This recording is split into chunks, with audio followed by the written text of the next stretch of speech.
Alrighty. So the title does say we're gonna ramble about some more dead trading card games. Um, the VOD of the last ASMR stream I did where I talked about MetaZoo and Dreambook and stuff is going crazy. relatively. Relatively crazy compared to how the ASMR VODs usually do. I don't know if it's a handful of people just watching it uh, night after night or what's going on there, but it's cool. um, I guess I could just start talking about it, Willie. I kind of want to wait till after the ad break. But how are you, Entato? Hope you're doing alright. Hope you had something yummy to eat. Um, yeah, so tomorrow is another hand cam sewing stream. We'll be working on the puppet arms. I have the fabric cut right here. We'll see how this goes. We'll see how this goes. And this should be the last one we have to do any sewing on, depending on how long these arms take me. Might be another stream of working on the arms. But we'll see. We'll see. We'll see.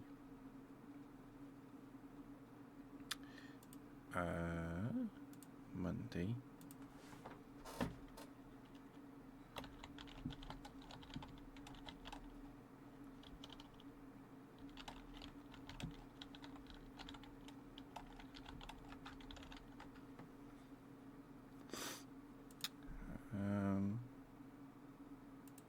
Yeah. We had taco soup for dinner, so it was very yummy. It's very yummy.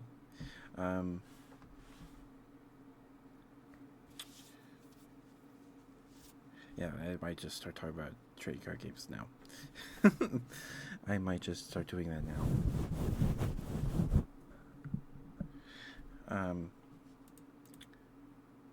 So, I was checking the prices of the Dreambook booster boxes again. Hi Mooney. You want to go, girl? Alright, I'll get it to you after I finish doing the schedule here. And then that might go until the ad break. I'm not sure. It shouldn't take too long here.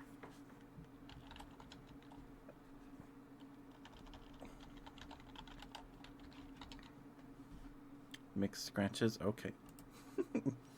I can do that.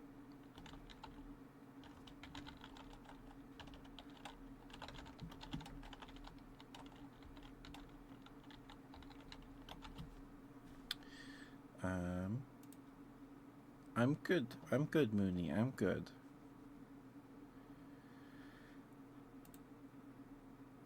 Okay. It's 3:40 a.m. So yes, I hope you get some good sleep. I hope you get some good sleep. And then Thursday, some more Monster Hunter stories.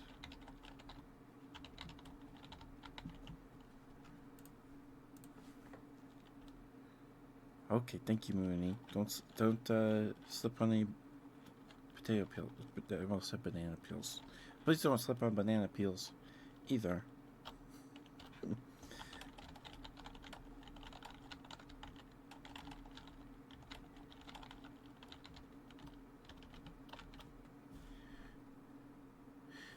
If you don't type, do the redeems because sometimes you watch the VODs. Okay, I'll hit them after the ad break here. Alrighty. I'm almost done with the thing, so I might just do them.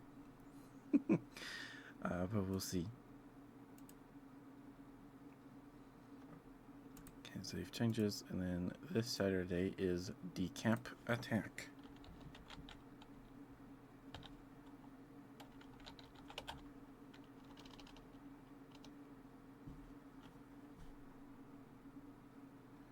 Which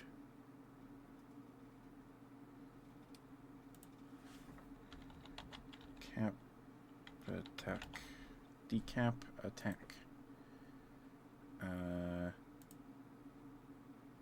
Yeah.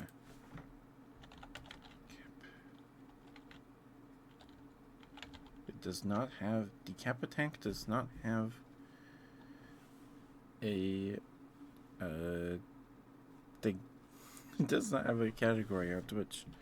So we'll just have to do retro. Just have to do retro, I guess.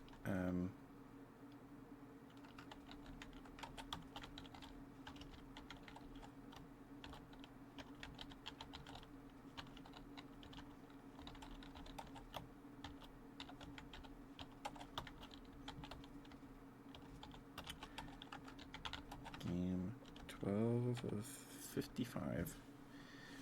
Sweet dreams, Mooney. Sweet dreams. Okay, that's the schedule done. Yep. All right. Okay. Sorry about that, Mooney.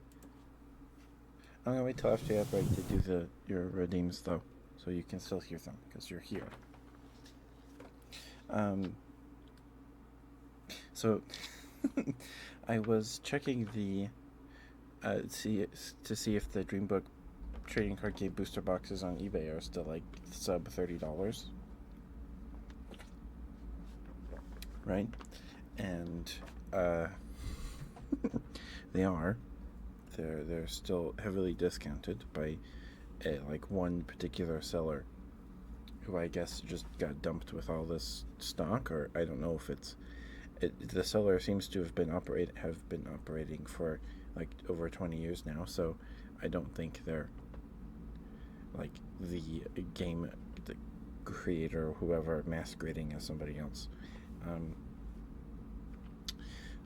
And then in the people also looked at this was a different trading card game I had never heard of, and the booster box was like literally like $20 with free shipping. So I was like, oh, what is this? I've never heard of this. It's called Akora. It's called Akora. And I was like, well, is this new? I've never heard of this. And I looked it up.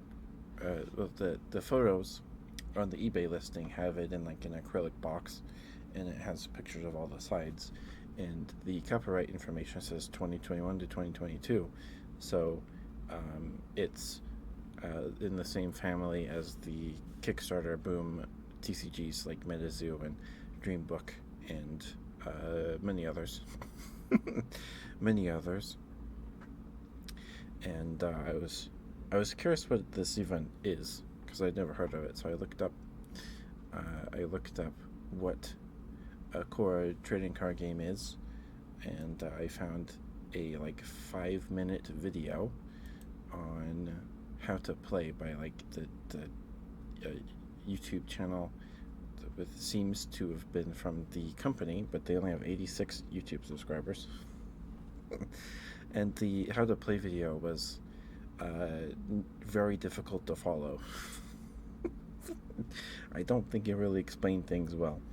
But Akora essentially is you take the role of an alchemist, and you battle other alchemists with your Koras, your little elemental creature friends. But you need and they have evolution stages, stage 1, 2, and 3. But you can only have you have two separate decks. You have your Akora deck, which has your little creature friends, and then you have a deck with your spells and artifacts and stuff. Excuse me. And your resource cards. I think. Pretty sure. But you can only use Akoras that share the same evolutionary line for some reason. That doesn't seem very fun to me. So you have to have 3 of the same guy on each stage, and I don't know, something that just sounds awful to me. I don't like the idea of that. I don't like that. So I found an opening video of someone opening a box on YouTube. Apparently you get 5 cards per pack, and according to some of the comments, the pull rates are atrocious, 1 to 2 hollows per box, and someone in the comments was like, or someone in the comments of the how to play video by like the official company was like, this game looks cool. I wonder how if where I can find it. And someone replied to the comment, the game's dead. It's like, oh, it is dead. Okay. Um, and apparently, what had happened, I found it in my search results for Akora TCG. There's a Alpha Investments video where Rudy talks about it. He was not involved with Akora at all, apparently, which makes sense because I'd never heard of it. And at the time when I was collecting MetaZoo and stuff like that, I was watching Rudy's videos about it and stuff like that. I just don't pay attention to it anymore because it's exhausting. Um, but apparently, there is a distributor and it has an online website that uh, the all these Kickstarter TCGs would sell through, and this website apparently is also run by Channel Fireball or something. um, and they just like slashed the prices of Akora booster boxes by like 80%, from like $130 to $20. And it like crashed the market on this trading card game and just killed it outright, which very interesting. Hi Thor Slayer, how are you dear? How you doing? Hope you're doing all right. Good to see you. Hope you had a good holiday and New Year. It's February now. It feels like it was just February last year, but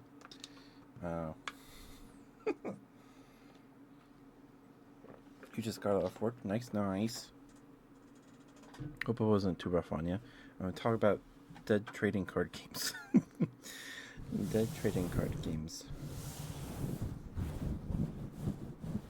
Because I found out about another one today in an eBay search. It was, but that is okay. Gotcha.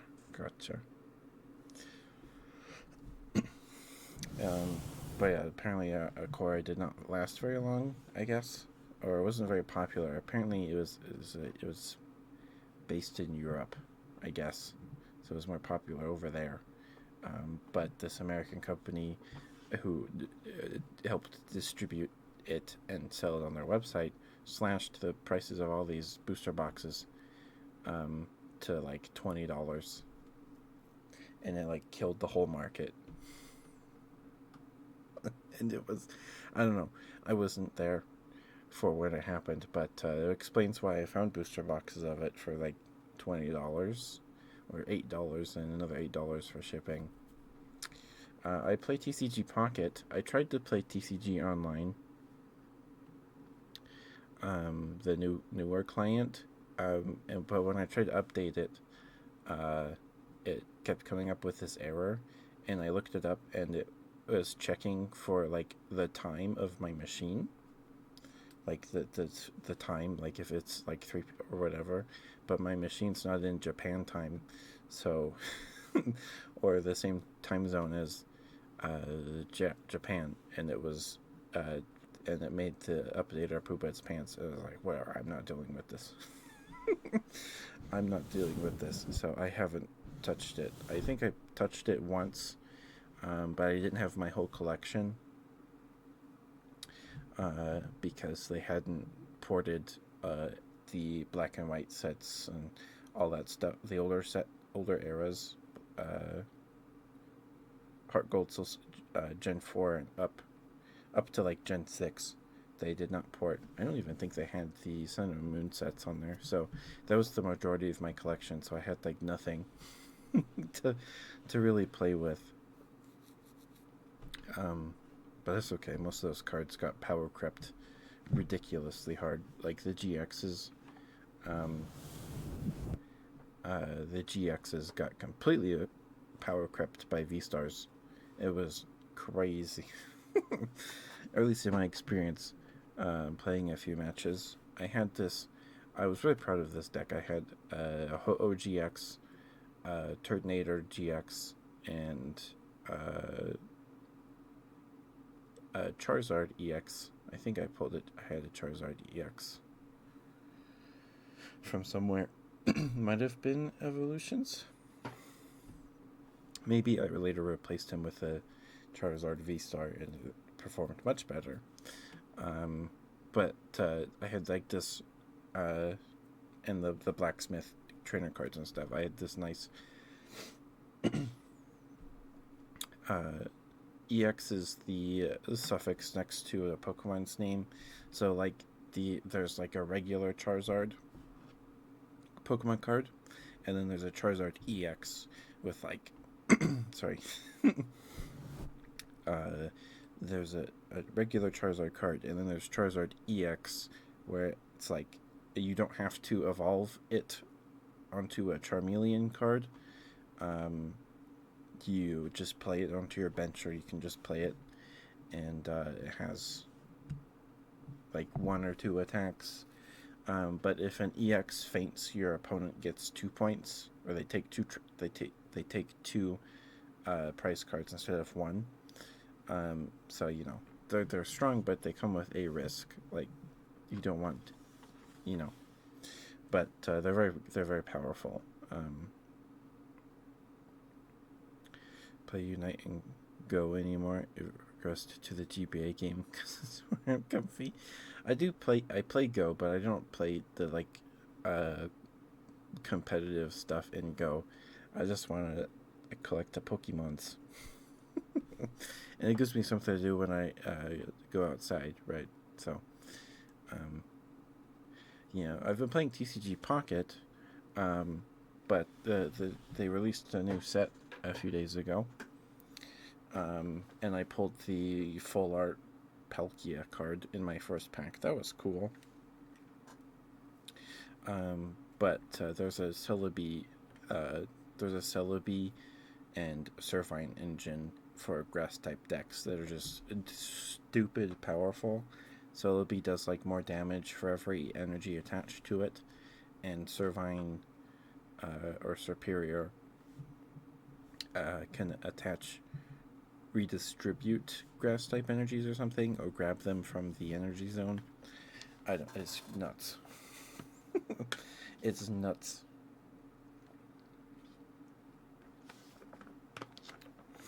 Yeah, but I don't know. Okay, I'm sorry, Mooney. I don't know I hope Mooney's still here. I need to do Mooney's redeems for her. But yeah, I hope you have a good rest of your evening, Thorsair. Thank you for being here. Hope you get some good food in you if you haven't eaten yet. We had taco soup for dinner. It was yummy. That's why I was clearing my throat. Okay. Mooney asked for a good girl and some scratches. Okay. I can do that.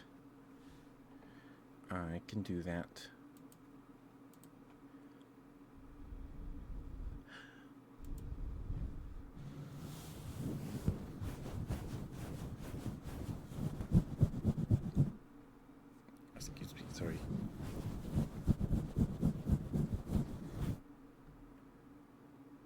You're eating now? Alright. Get some good dinner. Alright, Mooney. Here's your redeems. But no, I get that, Gravelord. I don't like to play games competitively because it's just exhausting to me. It is fun to like min-max your card game, your deck. That's fun, but like I'm not interested in like hyper competitive trading card gameplay. It just sounds exhausting. I do want my decks to be good, but I don't care about optimizing it to like peak performance or anything like that. Okay. Mooney. You're a very, very good girl. Good girl, Mooney. Good girl. Good girl, Mooney. Good girl.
Good girl. Good girl, Mooney. Good girl. Yes, you are. Yes, you are such a good girl. Yes, you are. Yes, you are such a good girl. Yes, you are. Very, very good girl. Good girl. Good girl, Mooney. Good girl.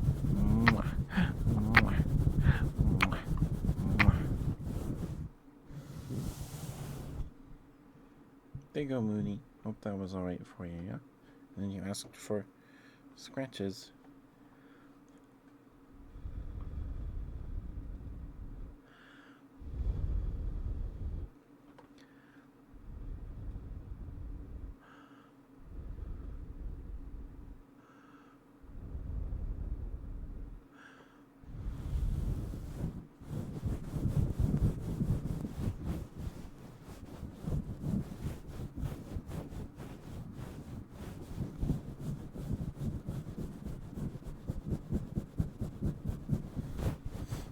Oh, also,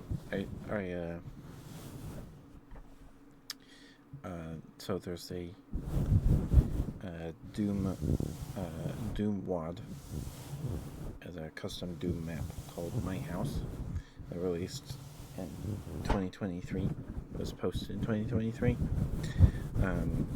It's really cool. I haven't played it, but it looks cool. So I watched like an hour-long video of someone like walking through it, and then today I found this channel, this guy that like knows a lot about Doom, and he has like a video of him playing My House for a bit. The video is like 30 minutes long, and then he has a 4-part video series where he breaks down how the tricks and illusions and stuff in the mod work. It's very cool. It was really cool to see, because like if you don't know anything about Doom or know about Doom, it's very both either or.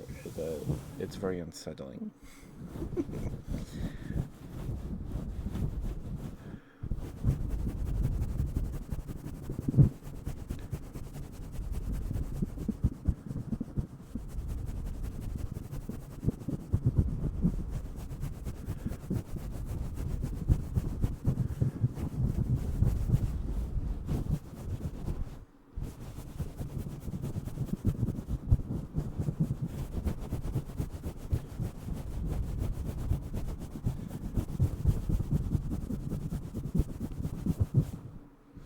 My House fiction, yeah.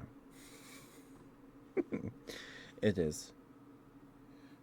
It is very, very good fiction. Or is fiction real or not? Oh no, yeah, it's fiction. It would be non-fiction if it was real. It's fiction. It's essentially a Doom ARG, but it's the ARG is a game and not a alternate reality. It's a video game. It's a video game. But there's like story stuff you can find. The story, from what I understand, is that a guy posted his account is real. The account hadn't posted for like 16 years or something like that, and then he posted it on like a forum about custom maps, and it was like, hey, one of my friend passed away recently, and I was going through his floppy disks, and I found one with a WAD he made of his house, and he was looking for tips and tricks on working on how to like restore it and stuff, so he can like post it online or whatever in honor of his friend who had passed away. And everybody was like, oh man, sorry to hear that, here's what this and this and this, here's how you do this. And he's like, thanks, guys. And then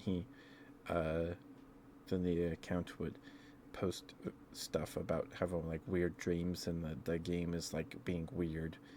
And then like a few weeks later, he posted the whole WAD was posted, um, with like a README in like a Google Doc, and there's like, and the README is like this dream journal of the guy who's restoring his friend's house WAD level he made, and and his dreams are incorporated into the custom level itself. And like he has a dream where the house uh, is burns down, or he's stuck in a scary parking garage, or uh, stuff like that. So, uh, yeah, and the one that got posted was when he didn't want to post. He tried not to, in the story, right? And but he tried to post like the basic one with just the house, right? The little house, like 10-minute house level. But the level wouldn't let him, and it posted, and he couldn't delete it or something. So he ended up posting the big scary one that's like 3 times bigger than multiple gigabytes bigger than Doom 1 and 2 combined, or something like that. And if you don't know anything about it, go play it, or watch a video about it. It's cool. It's cool. Um, Especially if you know stuff about how like Doom 2 works, or the uh, GZ Doom engine, whatever it's called. It's cool. It's cool. It is. It's not real. It's an ARG. It's an ARG.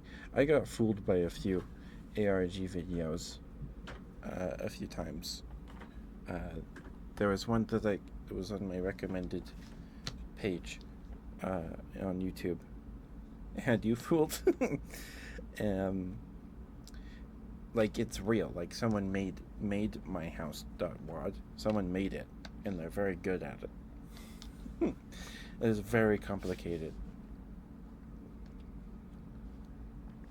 I don't think we know like the exact person that's made it, but there are a few ARG videos or whatever that I found that was like, oh, this is cool. Sagan Hawks is a YouTuber. He does good stuff. He does stuff on horror and things. And he did one. I don't want to spoil it, but he did one, and it was like, oh man.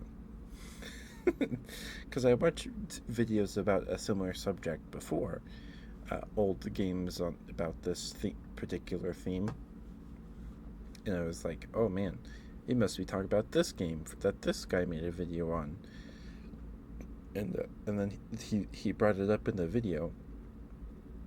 It's like, I thought it was this game too, but it turned out there's some very big differences here, and between it and my memories. I was like, oh, okay. And then he goes, like, the first half of the video is him like trying to track down the name of the game he's looking for, and yeah, it's and then you're like, oh, is he gonna find it? Is he not? And then yeah, it's not until the credits or anything. I thought it had me fooled. I also watched it when I was in bed, so maybe it's because I was also sleepy. But it got me.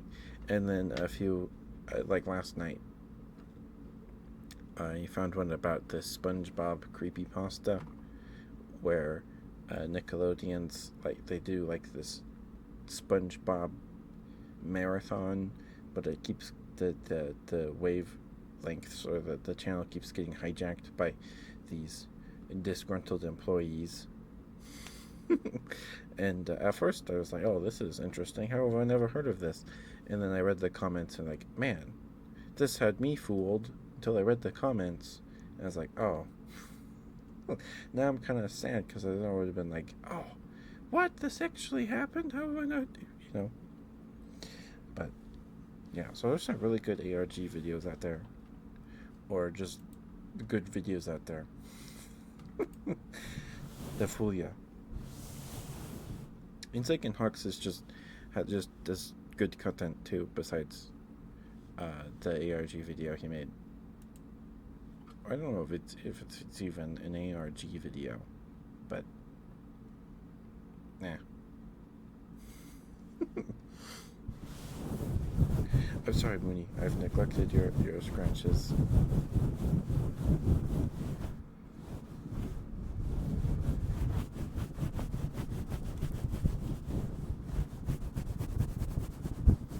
But you thought my house download was like real?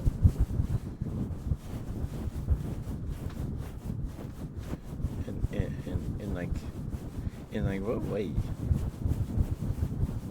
I'm not trying to like ha ha. I'm just like curious. I'm just curious. I'm not trying to be mean if I'm being mean.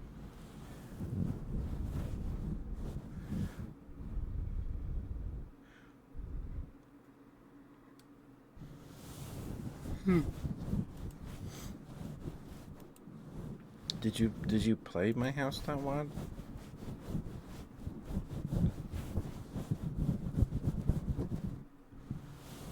Is that what happened? Hi Ninetale, hi Sparrow, how are you?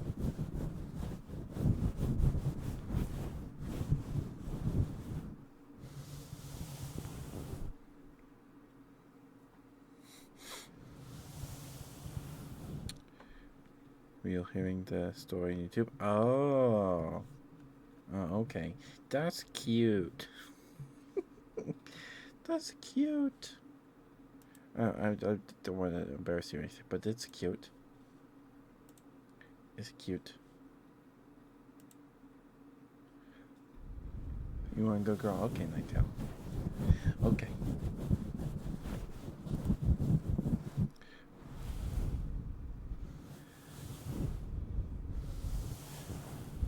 I mean, the guy did like an hour-long video of him like going through his experience with it is very good, very good.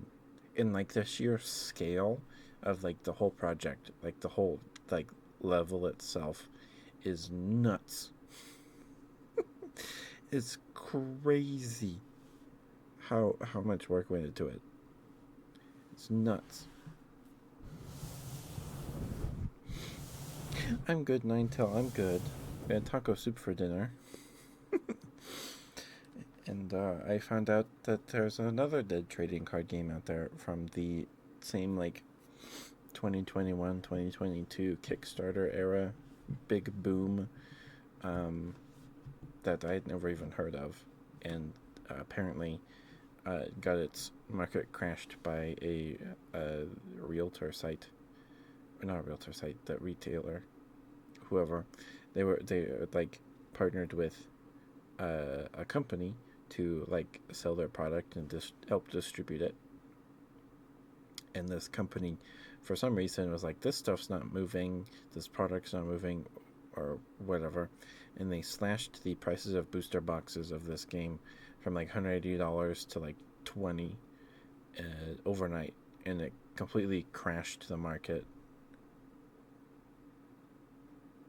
Yeah, there's the endless spiral staircase and the like giant concrete labyrinth.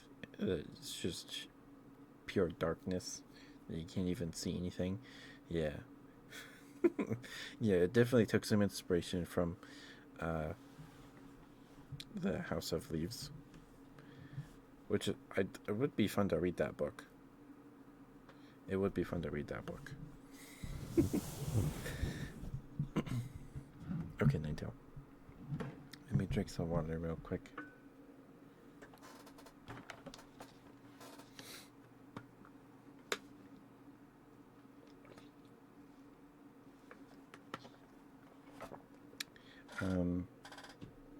Yeah, in the my house wad, yeah, you can literally no clip into the back rooms. Like when you do console commands, when you turn on activate cheats, the game will say, "Hey, maybe don't do that," or when you activate no clip, just it says be like, just be careful not to no clip in the wrong place. All right.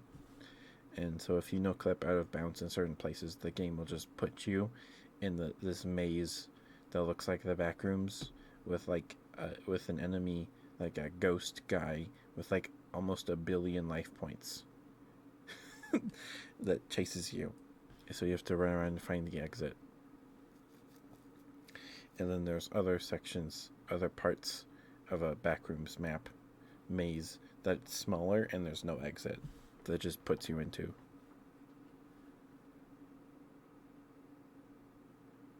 Funny with that P, I wonder. Yeah, just house. I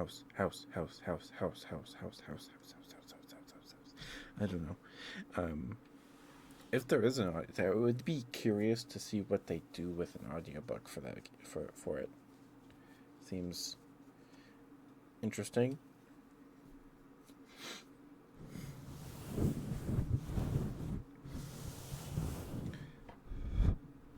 All right, sorry, Ninetale. Sorry. Ninetale, you're a very, very good girl.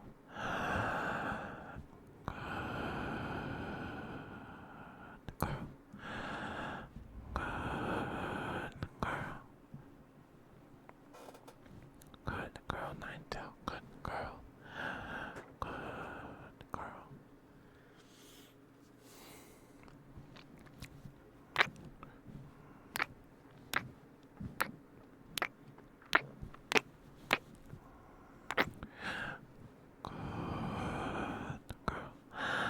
Good girl, Ninetale. Good girl, Ninetale. I'm very, very proud of you. You work very, very hard. No, it's okay, Grapefruit, it's okay. It's okay, I do that myself anyway. It's your don't worry about it.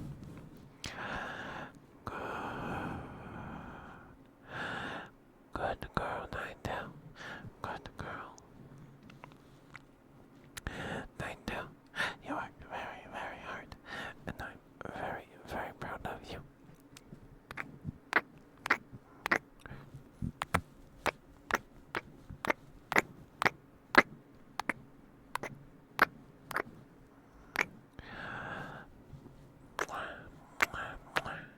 Ninetale, thank you for being here. Thank you for lurking and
Good girl, Ninetale. Good girl. Good girl. Yes, you are. Yes, you are such a good girl. Mwah. Mwah. Good girl. Good girl, Ninetale. Good girl. Yes, you are. Look at you. Being such a good girl. Yes, you are. Yes, you are such a good girl. Mwah. Mwah. Mwah. Thank you, Ninetale. Hope that was alright for you. Thank you for the redeem. Thank you, thank you.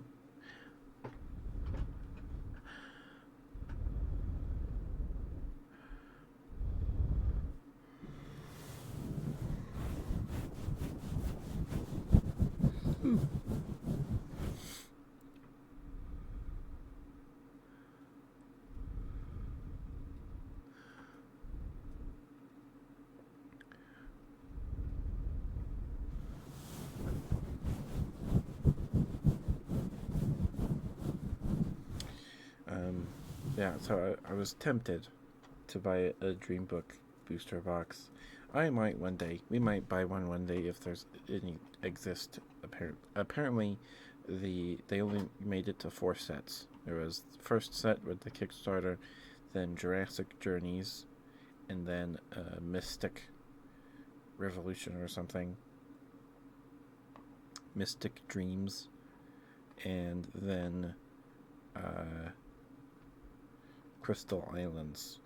And Crystal Islands went to the packs were like 9 cards per pack, and then for Crystal Islands they went down to 5 cards per pack, probably to cut down on costs, I'd imagine.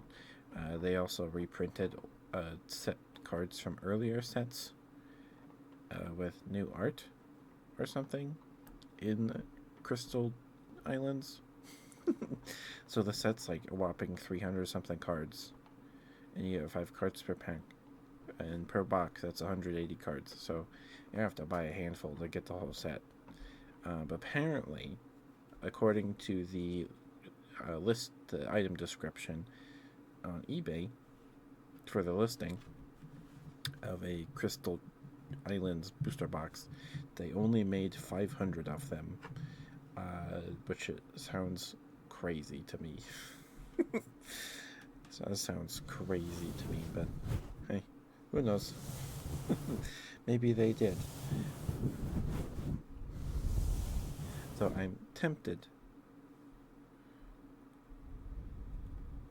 to get one day, but it's like, so because the Crystal Islands packs only come with 5 cards, the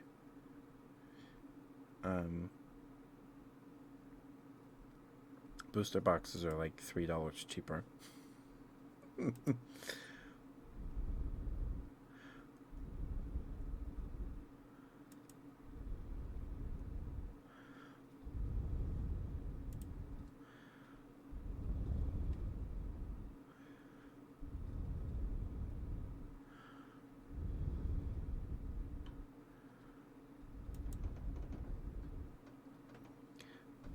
Sorry, I feel like I was mid-thought, and I got distracted.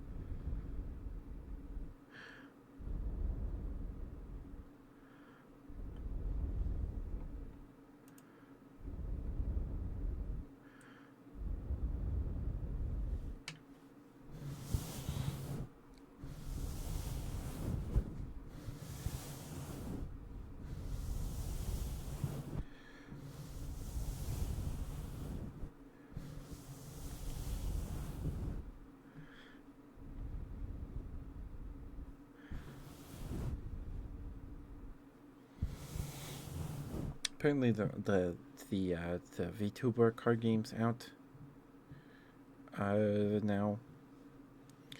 I think it'd be fun to open some of that, but I doubt I'll ever get my hands on it. Maybe in like 5 years after everybody's after it's crashed or whatever. You can get it super cheap, maybe. I'd want to play the game, and from what I've seen of the cards, it doesn't look like it's a game. It's a card game you play. I don't know. Maybe, maybe you can play. It looks like it has rules, but I don't know. It's more just VTuber trading cards. There's no like tops trading cards. It just looks like those.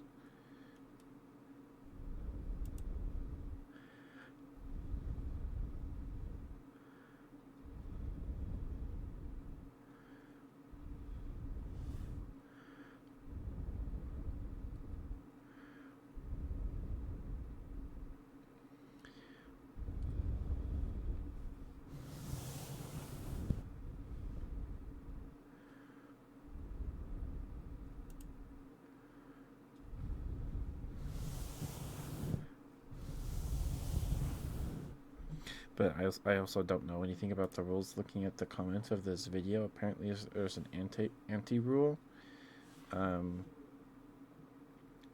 and yeah, apparently the anti rule. It's like if you lose, your opponent gets your cards or something. I don't know. That's like I never wanted to play marbles because like why would I want you to take my marbles? I want my marbles. I'm not playing marbles.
I'm curious about this VTuber card game.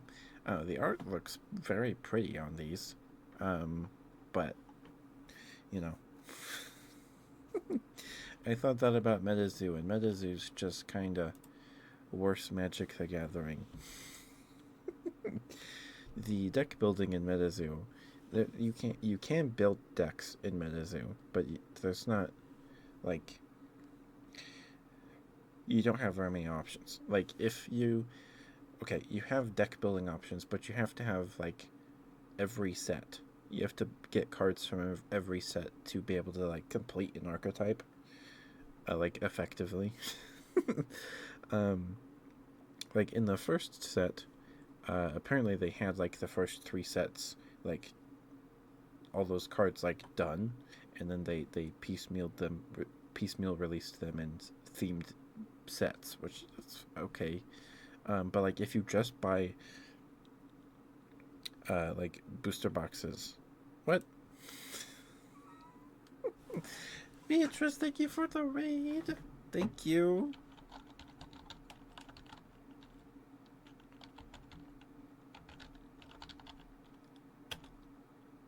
I swear I did. Please go follow Beatrice. Please, please, please. Beatrice is super sweet. They have a lovely, lovely voice. Please give them lots of love. Their models are gorgeous.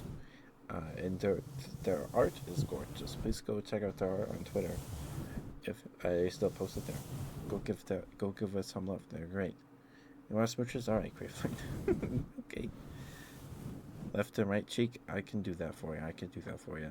Hi, Lone Spartan. Thank you for coming with the raid. Hello, hello. Hi, Beatrice. How was stream? You were doing some ASMR, I believe. I believe you were. um. But hello, Raiders. Hello, hello. If you don't know me, I am Ketchup the Bear, your local Teddy variety streamer. I do ASMR every Wednesday Friday, and Saturday. And the rest of the week we play games. On Mondays, we do hand cam sewing streams where we're currently working on a hand puppet. So we're working on their arms tomorrow. But today is Sunday? Yes. I do ASMR streams Sunday, Wednesday, Friday. Okay, hold on. Not Saturdays. Wednesdays, Fridays, and Sundays. Not Saturdays. But hi, Lone Spire. Thank you for coming with the raid. Thank you for supporting Beatrice. Thank you.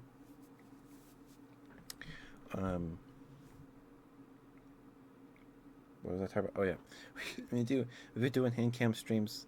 We've been sewing a hand puppet, and every Tuesday we play. Sorry, I keep blue screening. Every Tuesday we're playing Digimon Cyber Sleuth. Thursdays we play Monster Hunter Stories, and every Saturday we play an old Sega game.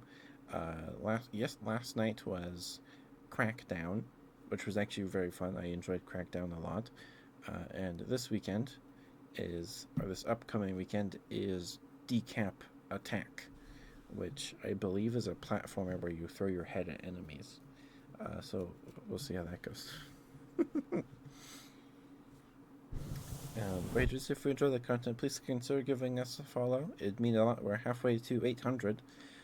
We hit 700 like the last 2 weeks of December, I think. So getting 50 in a month is like crazy. It's nuts. That is nuts. Thank you for the follows, Lone Spartan. Thank you. Mwah. Oh, Beatrice, if you have a favorite trigger, I'd be happy to do it for you. Thanks for the raid. Thank you. But please don't worry about sticking around. Take care of yourself. Get some food. Get some water. Rest your voice. Do what you gotta do. Thank you for the raid. Thank you for trusting me with your community. And thank you, Raiders, for supporting Beatrice. She's great. Thank you for giving her support. And Lone Spartan, if you have a favorite ASMR trigger, I'd be happy to do it for you. No worries, Beatrice. No worries. Get some food in you. You deserve it. But Lone Spartan, if you have a favorite ASMR trigger, I'd be happy to do it for you. I don't have a 3DO, so I can't really do ear eating or anything. I can do mouth sounds, but I can do anything else.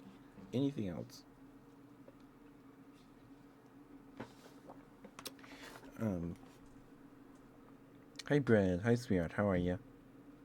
Hope you're doing all right. But I need to do Gravelord's smooches first. And the good bread. Okay. Okay. Just rambling mostly. That's okay. That's what we do here too. So we're rambling about card games tonight again. People seem to like it when I do that. So cheeky causes. Okay, Fred. All right. But I need to do Gravelord smooches. As always, I go on for the topic of card games. True. I have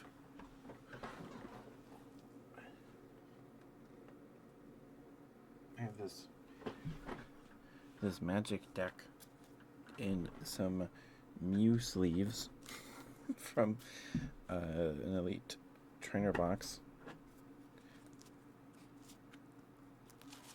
Oh gosh, I'm not too. These sleeves are also kind of, they're matte, so they're not glossy, so they don't glide against each other very well. But I have that. I have ice globes too, if you like the bloop bloop bloop sounds. Okay. Here you go, Gravelord. Sorry about that. Here's your smooches. Left cheek. Right cheek. Left cheek. Right cheek. A bunch on your right cheek.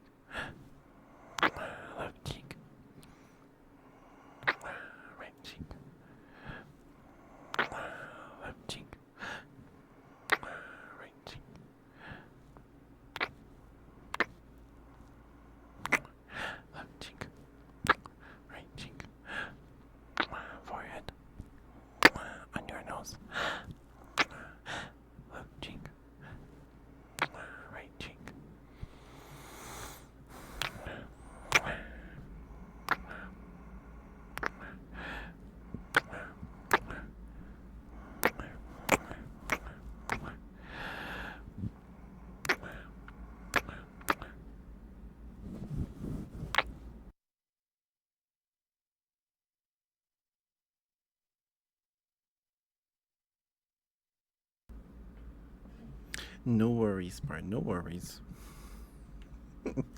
No worries. A lot of people that stop by ASMR streams, it's always like 3 to like 6 a.m. for them. So I totally understand. I totally understand. Thank you for the follow, dear. Thank you. Mwah. I appreciate it lots. Thank you. Thank you. Get some good rest. Don't forget to brush your teeth. Excuse me. Sorry.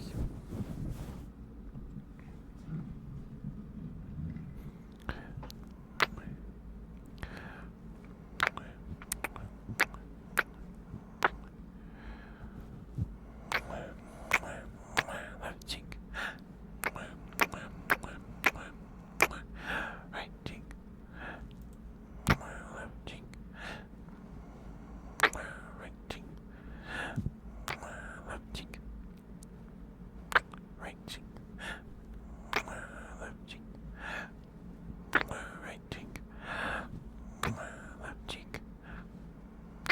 Right cheek. Left cheek. Right cheek.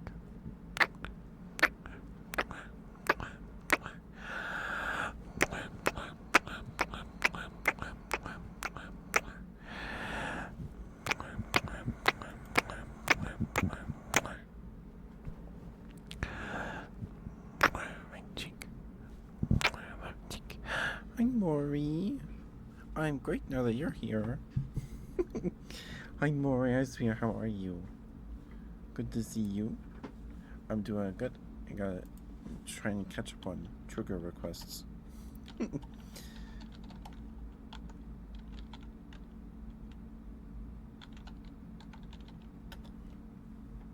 we go. Please go follow Maury. Please, please, please. Maury is super sweet. They are a Bant VTuber. Bant, I'm pretty sure. Please give Maury lots of love, please. Pretty please, are very sweet.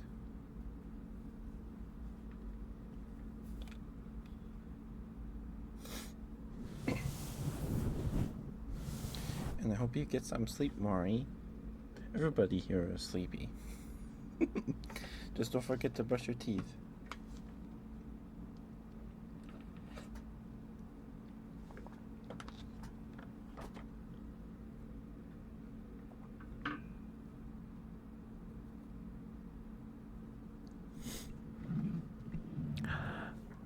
Left cheek. Right cheek. Left cheek. Right cheek. Right cheek. Left cheek. Forehead. On your nose. Right cheek. Left cheek. Right cheek. Left cheek. Right cheek. Alrighty. There you go, Greyflor. There's your smooches. Okay, now bread redeems. Let's see. Smooches, good bread, and then bread wants cheek kisses. Okay. Okay. Just heads up, we have an ad break in about a minute and a half. Of course, Greyflor, of course. You're welcome, you're welcome. We do the 3-minute ad breaks on here, just to avoid pre-rolls. And so you get a whole hour of like no ads, not even pre-rolls. I used to do a minute and a half ad breaks every 30 minutes, but that was way too often. Way too interruptive. So we do the 3 minutes every hour on the hour just to take the bitter pill all at once. And yeah. Yeah.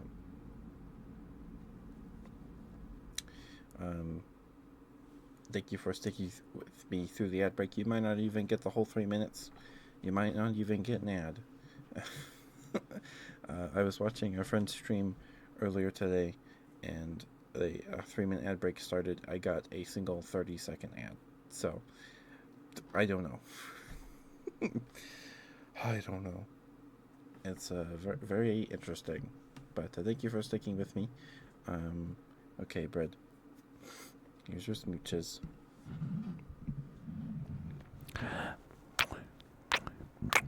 Sorry, my mouth's kind of dry. My lips are kind of dry. Let me drink some water and put some chapstick on real quick.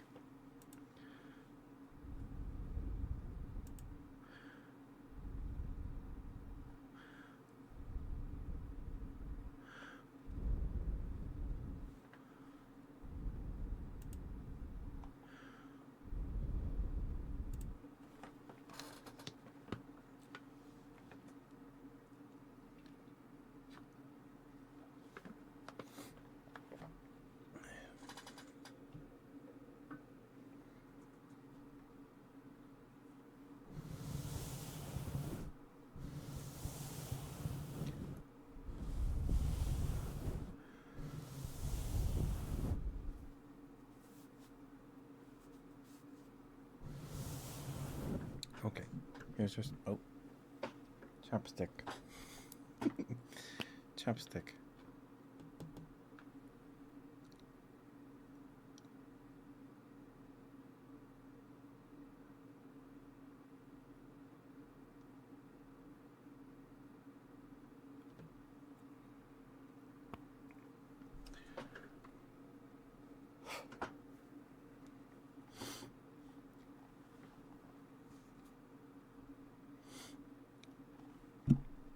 Okay.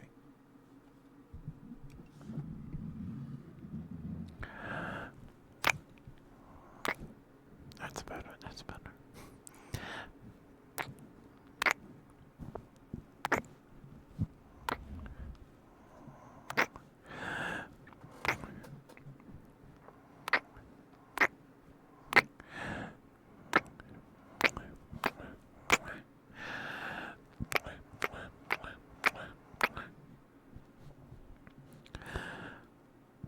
Excuse me, sorry.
Thank you for sticking through the ad break. Thank you. Hi, Grave Lord. I'm doing well. I'm doing well.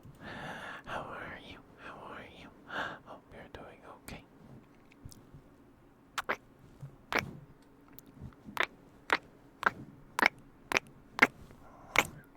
Okay. There's your smooches, bread. We'll do your good bread now. The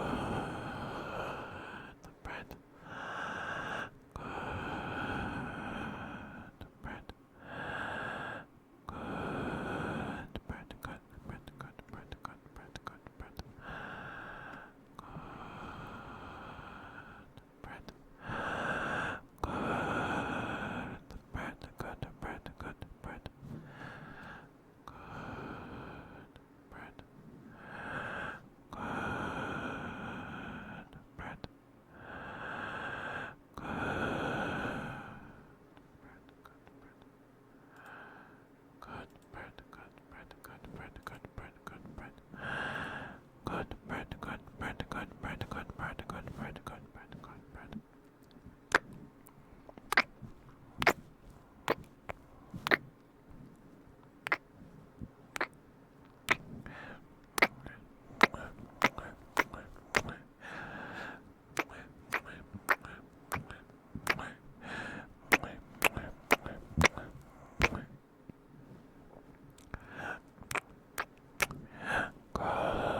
But how are you, DJ? Hope you're doing okay.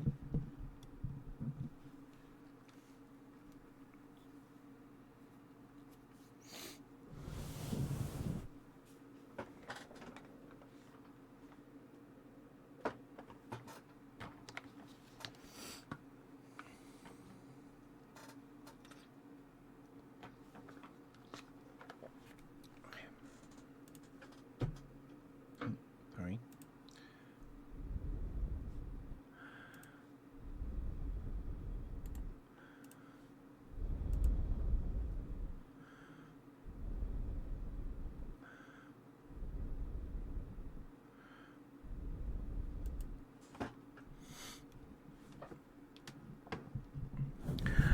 Good bread. Good bread. Such a good bread. Yes, you are. Yes, you are such a good bread. Mwah. Very, very good bread. Mwah. Yes, you are. Yes, you are such a good bread. Mwah. Mwah. Yes, you are. Yes, you are. Look at you. Such a good bread. Yes, you are. Yes, you are such a good bread. Mwah.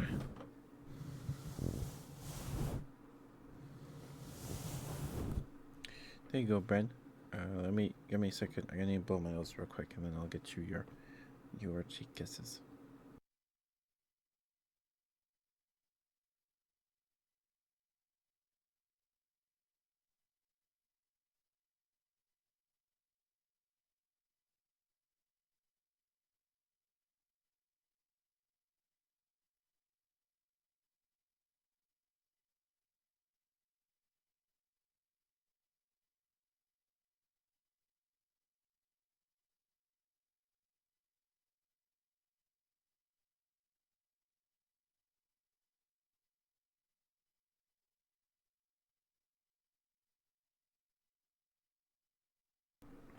All right. Sorry about that.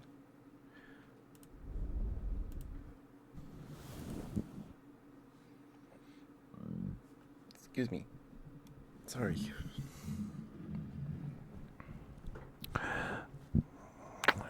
Left cheek. Right cheek.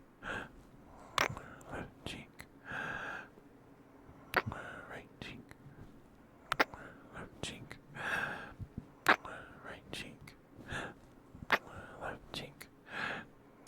Forehead. On your nose. Right cheek. Left cheek. On your nose. Forehead. Right cheek. Left cheek. Right cheek. Left cheek. Right cheek. Left cheek.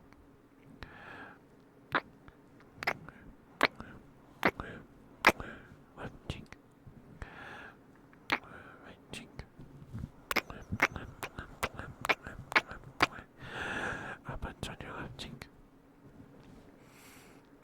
Right cheek. On your nose. Forehead. Nose.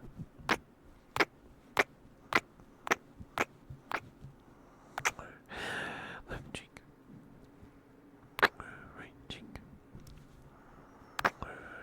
Left cheek. Right cheek. Left cheek. Right cheek. Left cheek. Right cheek.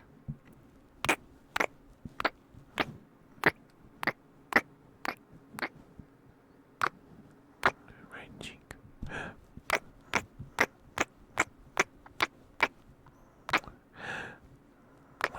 Left cheek. Right cheek. Left cheek.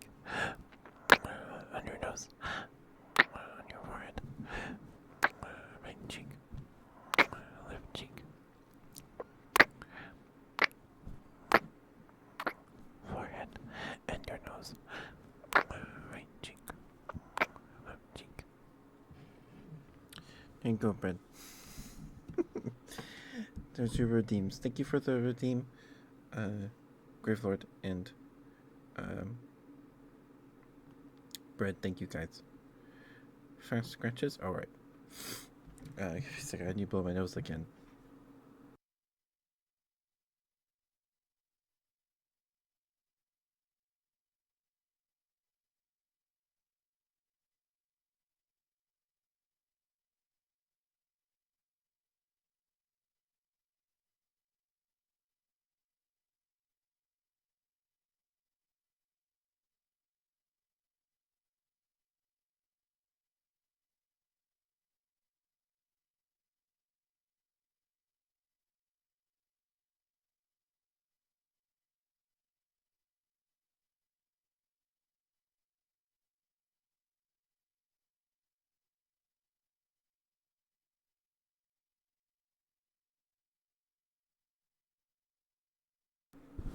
Alright, sorry about that. Sorry about that.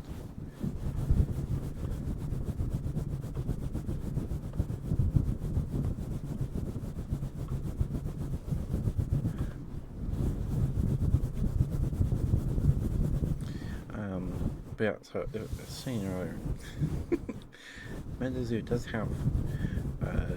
You can build some fun decks in MetaZoo. You can. You just have to have cards from every single set, pretty much, to build like competent ones. So the first set, they released like a handful of structure decks or starter decks. So there's the release event decks, which are very simple decks with like a boss monster and a handful of staples, like cards that you draw and stuff, cards that everybody plays in all their decks, right? And then there's the structure decks, or like main starter decks. The release event decks were made for like release events, where you would go and you'd get a box with one of 5 random decks in it with 3 booster packs. You open the 3 booster packs and you can put the swap cards out, and then you play in a tournament for prizes and stuff. And the structure decks are more themed.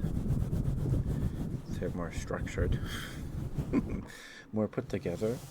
But the first 5 were all built around like a boss monster that would powered themselves up and powered up their minions. So there was the lightning deck were ding bells. I don't know what ding bells are. Apparently they're like little elf guys. And the ice deck was the Iceman from Kentucky or something. And there was the Hopkinsville Goblin deck. There was the forest deck was about I don't know what they're called. They were like little hedgehog men, and I feel like I'm missing one, but I don't think I am. I think they only released like 5%. So you could get a structure deck, but the whole structure of the deck was built around the main boss monster, chieftain guy of this like specific clan, like the Hopkinsville Goblin King, or the Iceman leader, right? And he would power up the smaller Iceman cards and stuff. And sometimes the structure deck comes with like exclusive cards besides those archetypal cards, like the Iceman and the goblins and stuff, that only come in those, as far as I know. Anyway, we opened up. So, but if you want to build like a competent, just not like an archetypal deck or anything, you kind of have to have cards from every set to get spells that give you some nice like searching, card search, deck searching, or resource ramping, so you can play your bigger cards, better cards faster, sooner, all that stuff. Like the best deck I built is a fish deck. It's about fish cryptids. There's a card called the Black Demon, which is like an alien shark guy that looks like an orca. It's actually kind of a pretty cool card. And the black demon uses its power, and you sacrifice another one of your fish, specifically a fish type monster, and then that demon gets like that black demon gets 20 more HP and 20 more does 20 more damage that turn. And then your black demon untaps because you have to tap to use that ability. Then it untaps, then you can do it, so you can do it again until you run out of other fish to sacrifice. And it's really good. It's really good. Um, Problem was like at the time there weren't too many fish monsters. There the fur-bearing trouts. The problem was the fur-bearing trouts weren't technically fish beasties. They were beastie fearsome critters. So you couldn't sacrifice them to your black demons to power up your black demons, your shark monsters. Until Seance with the release of the Alaskan Ice Monster, which is a multicolored card. It's a water and ice type monster, and it's on your field, fur-bearing trout or any card with trout in its name is a beastie fish in addition to its other types. So, if you want to use fur-bearing trout to feed them to your black demons, your alien sharks, you have to have your Alaskan ice monster, which I do have. But instead, I use the Lake Ilama monster, which is an ice beastie fish, and they synergize with each other. They help each other. I think when they come in, if there's no one frozen or something, they have fleet or something. I don't remember. They're pretty good. The Ilama Lake monster and the black demons are a really good combination. Because using the fur-bearing trout with the Alaskan ice monster is just too slow, and it's just too clunky to use reliably to power your to utilize your black demon sharks. Anyway, it's like the best deck I've ever built, and the most recent thing we opened, I believe, was a UFO release event box, which Maury gifted us on Throne. Thank you, Maury. And we pulled the werewolf deck. Except this release event deck was half werewolves and half breakfast aliens, which did not aid in the werewolf archetype synergies at all. They were just there because the set's called UFO, and if you're playing with cards from a set called UFO, you're going to want to use aliens. That's probably why they included them. They did reprint the Werewolf of Defiance in the release event deck, I'm pretty sure, with some pretty neat art, I will say. So I was like, okay, this is kind of lame. Why would they just shove a bunch of aliens in this werewolf deck? The main monster, the big boss werewolf, is the Monster of Bray Road, and when you summon it, you can play your werewolves from your graveyard. If you have werewolves in your graveyard, you can play them for free or at a discounted cost. That turn you summon the Monster of Bray Road. So okay, so I built a werewolf deck. Problem is, I made it kind of easy because there's only, besides the Monster of Bray Road, there's 3 other werewolf cards. 3 other werewolf monster cards. There's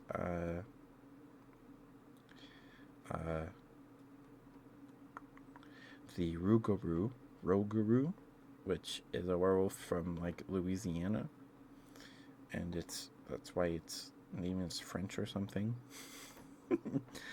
And the Ozark Howler, which makes tokens and destroys tokens. It's a good token creature monster token removal, and the Werewolf of Defiance. And they're all three of those are fairly good cards independently.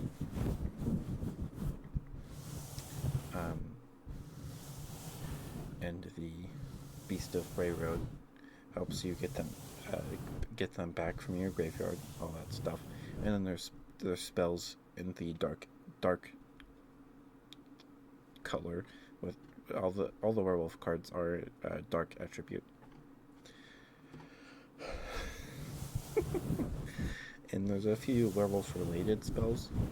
There's wolf in sheep's clothing. I think that might be the only one. But if you want to build like a competent MetaZoo deck, if you wanted to, when the game was like new, and people were like trying to build competent decks, most of the like power cards, were like they were all like super. They were all hollow cards and things like that.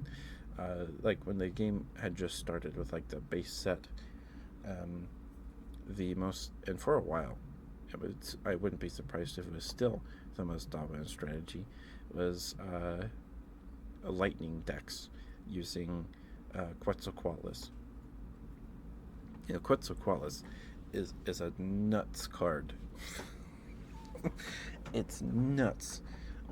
It does 20 more damage for every light bulb above the place where you're playing. So they had to make a rule that it can only count up to like 2 light bulbs. Because if you're playing in a tournament and you're in like a warehouse like place, above you are like 50 bajillion fluorescent light bulb tubes. So he already hits hard regardless. So in Magic terms, Quetzalcoatlus has fleet, or it has haste, first strike, and flying. Now in Magic, that's a pretty good combination still. In MetaZoo, it's brutal because flying creatures can't be the target of attacks unless they're it's kind of opposite of Magic. Well, actually, it's pretty much the same as Magic, but so MetaZoo, you can target specific cards with attacks, unlike in Magic, where you just declare attacks and your opponent declares blockers. But flying creatures in MetaZoo can't be the target of attacks except by other creatures with flying, and then like flavor-wise, because they're flying in the air, and then when a flying creature attacks, they can be blocked by something without flying because they're like swooping down or whatever, flavor-wise.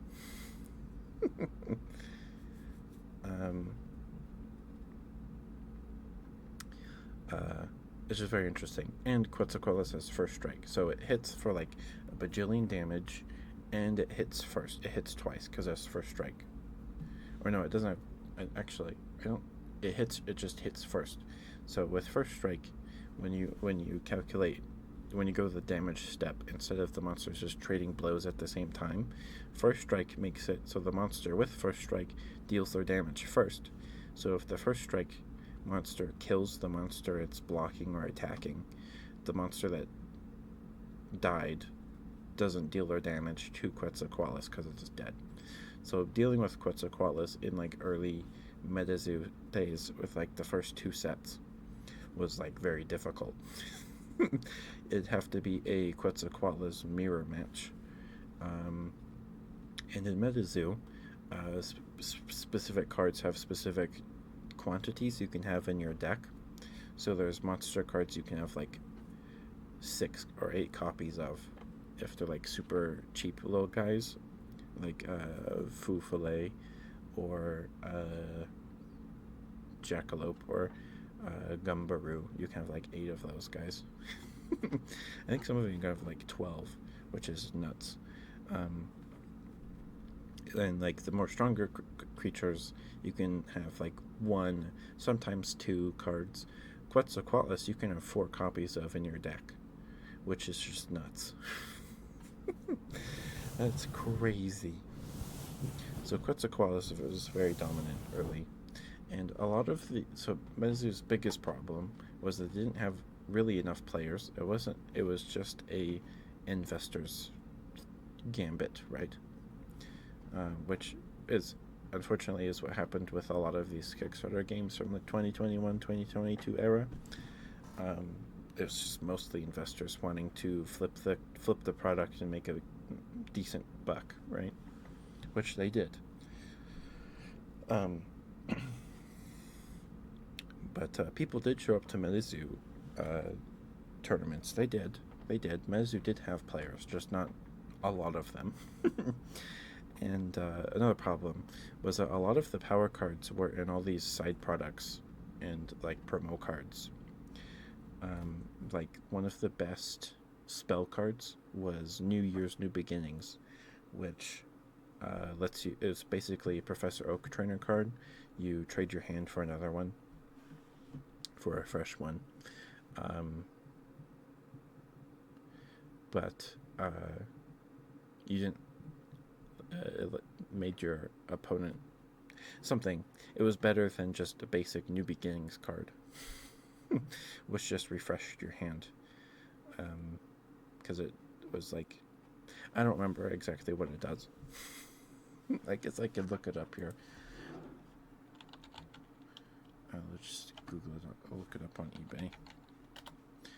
I am curious how much it is.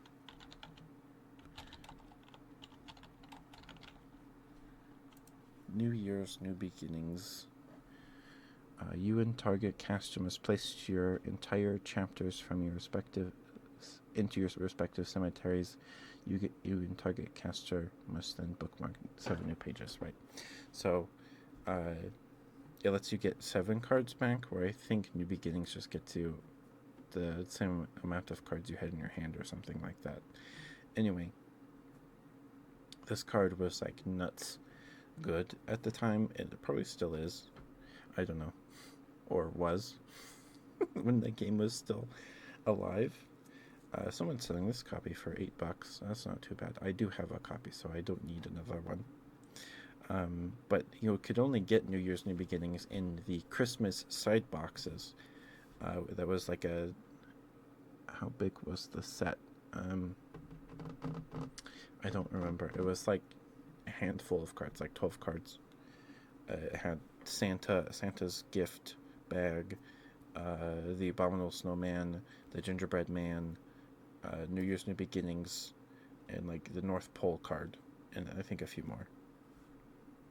So I have Santa Claus and his gift bag, and New Beginnings, and and a Friendly Snowman. Friendly Snowman and a spell card. It's like Friendly Snowman Snowball or something, where it you have to have a friendly snowman to play it, but it does like 20 damage to a target or something, and then you can get it back out of your grave. I don't remember. Um, and then they released a Valentine's themed side set with baby versions or chibi versions of like the staple monsters like Loveland Frogman and stuff like that. And baby or chibi Loveland Frogman, how much is that going for? Was really good because it did stuff. It countered stuff with Quetzalcoatlus, I think. Chibi Loveland Frogman.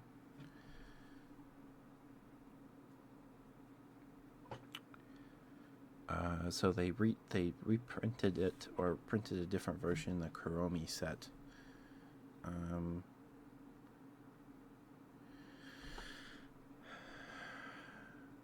It's our version $30. Goodness. This one's 13 plus 2 shipping from Canada. Okay, but this one has a clean image of it. So Chibi Loveland Frogman.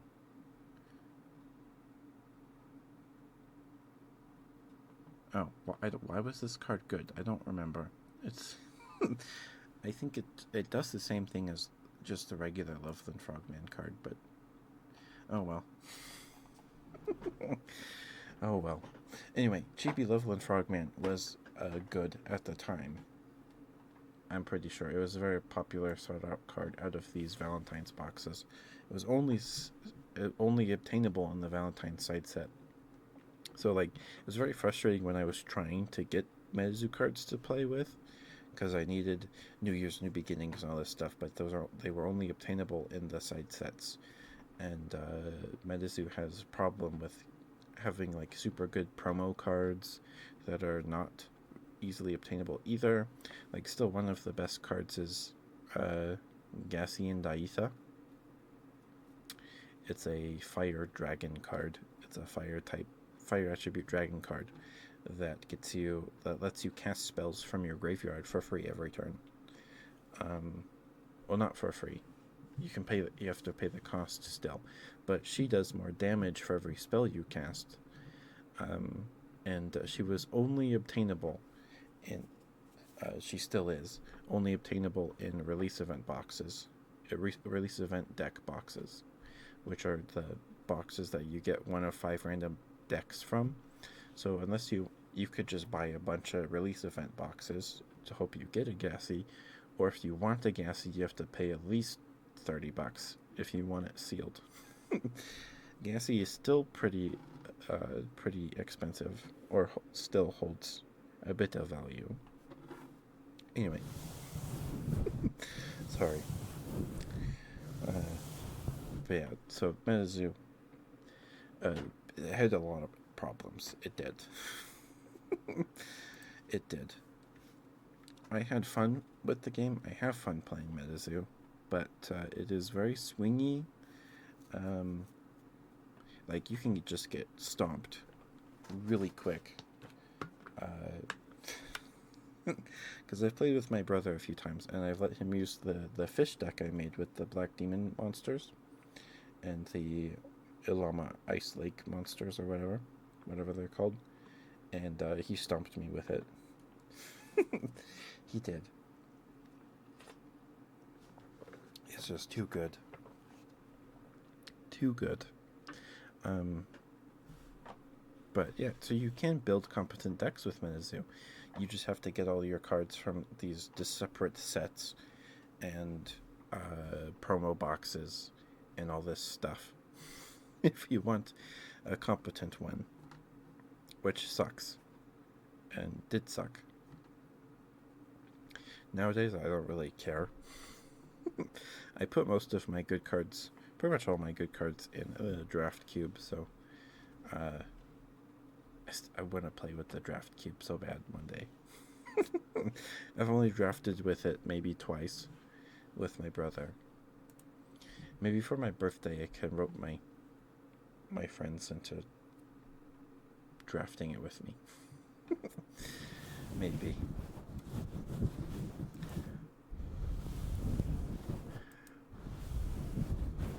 Yeah, at its core, Medizu was pretty much just a kind of worse Magic in many ways.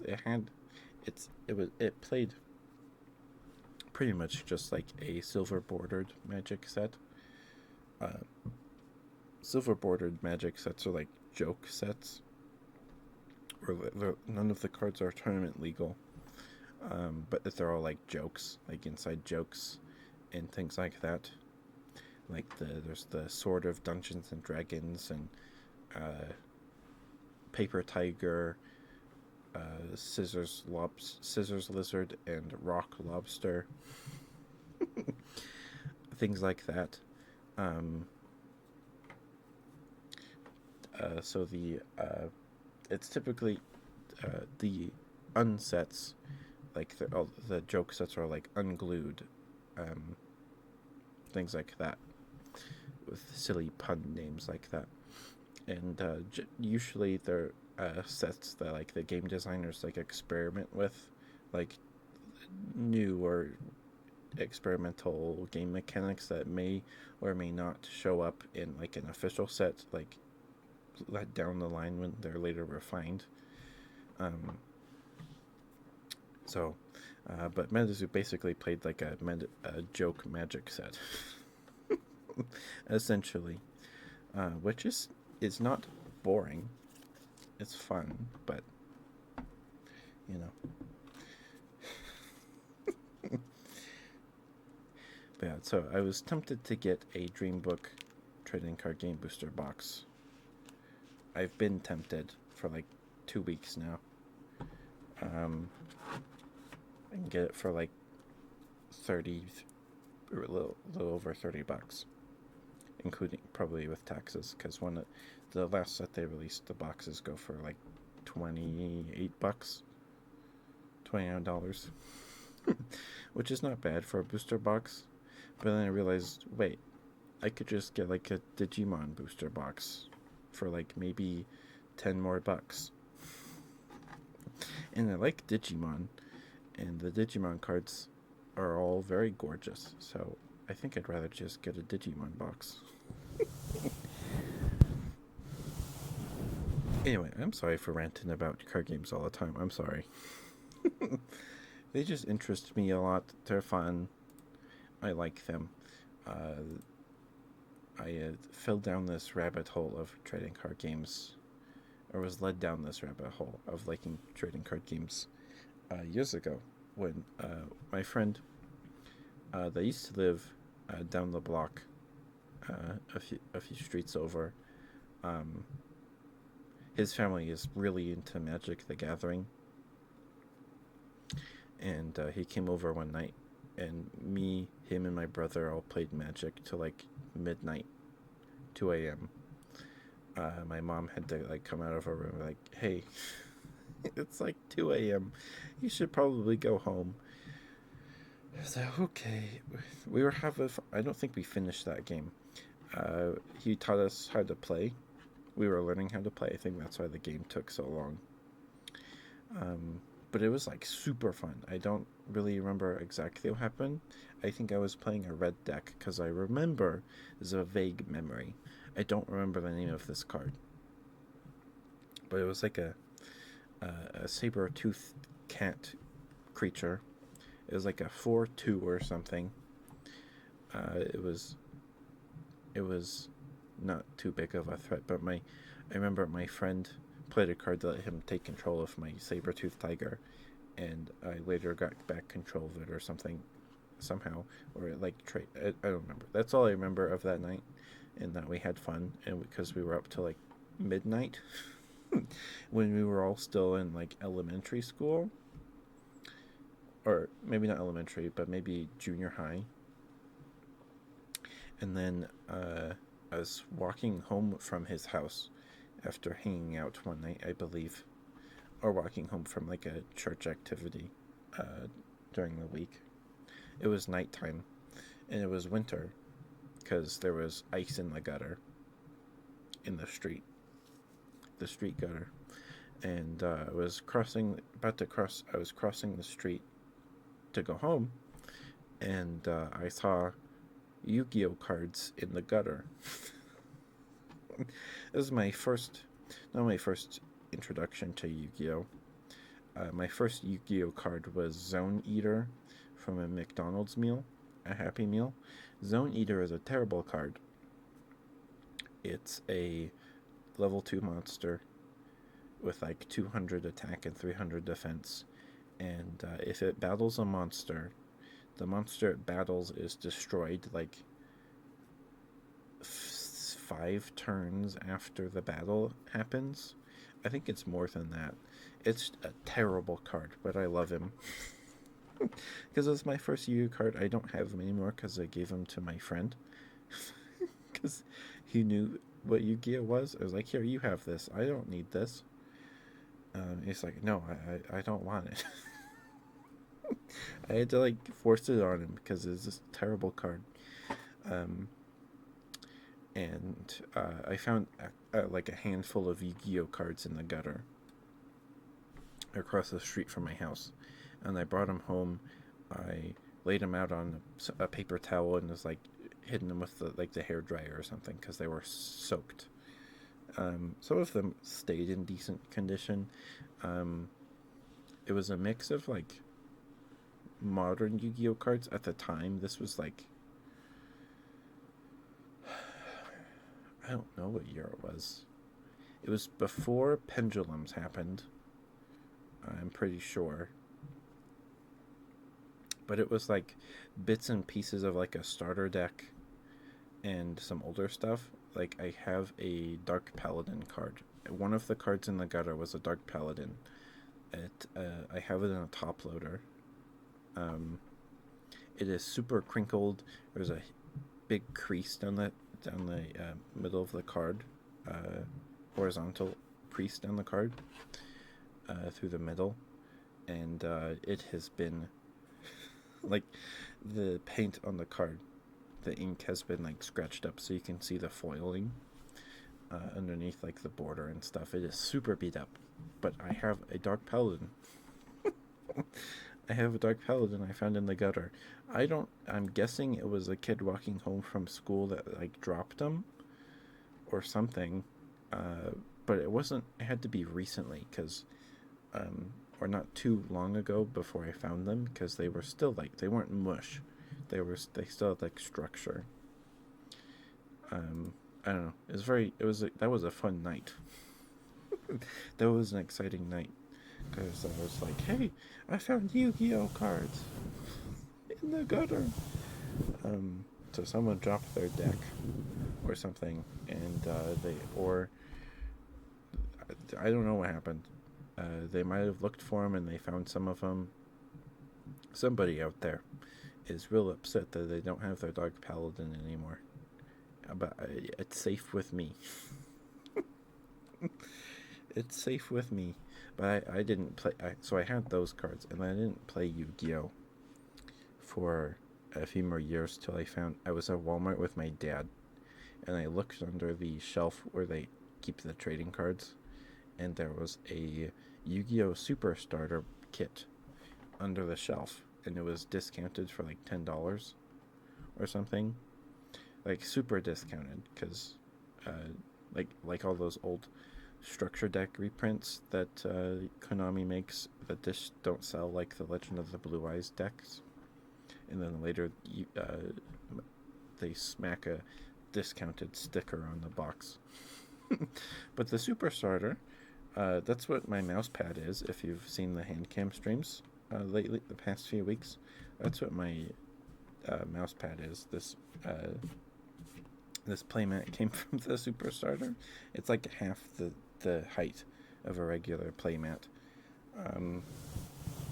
because I had to fit in this box. But the Super Starter came with a structure deck, and the structure deck came with two sealed booster packs with one card in each of them that you opened up. There was Pack A and Pack B, and the Super Starter came with this playmat and a bonus one of those little packs, a Pack A or Pack B. Pack A, I think, had non-pendulum Odd Eyes Dragon, just regular effect monster pendulum dragon. Odd Eyes Dragon, and the other pack had Dark Hole in it, and I got 2 packs with Dark Hole, so I had 2 copies of Dark Hole. And I was like, Dad, can I get this? This is cool. It's like $10, or I had like chore money or whatever, right? And I brought it home, and me and my brother, to learn to play, we would shuffle the deck and then split it in half, so we were each playing with half the deck. That was fun. That was fun because it was new and all that stuff. And Pendulum Monsters were pretty interesting. Yeah. So my my journey with trading card games is mostly because of my friend that used to live down the street, because he taught me how to play Magic. I had Pokemon cards before that, because I like Pokemon, so I had to get Pokemon cards occasionally. But my dad tried to teach me. I tried. Me and my dad tried to learn how to play, but my dad just could not get it. So we just ended up playing War with them, which was I still loved playing it, because put the cards in a big stack, and then flip them over and play war with them. And that's what I did with my Pokemon cards for a long time. I don't remember when I learned how to play Pokemon. It might have been my older cousin that taught me how to play in like a family gathering or something. You want good girl? Okay, Maury. I'm sorry I'm rambling. Please feel free to do trigger requests. Please feel free to request some triggers. I'm just a bear talking to myself about card games.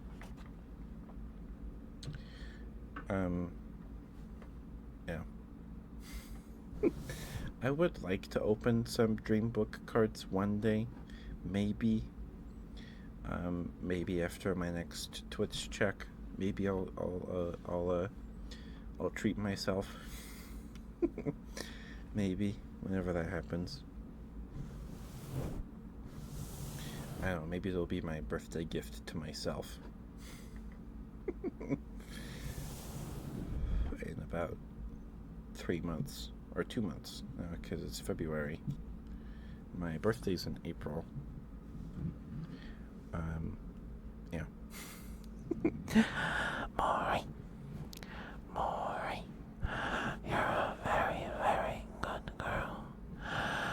Good girl, Maury. Good girl. Good girl, Maury. Good girl. Good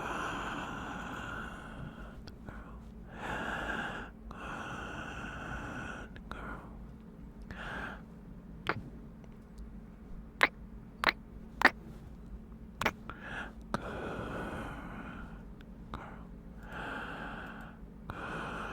Girl, sorry. Freudian slip. Good girl, Maury. Good girl. Maury, thank you for being here. Thank you for spending time with me. Thank you for lurking and chatting. Watching the streams. Thank you. I appreciate it very much. Thank you. Very sweet of you. It's always a pleasure to see you. Always good to see you.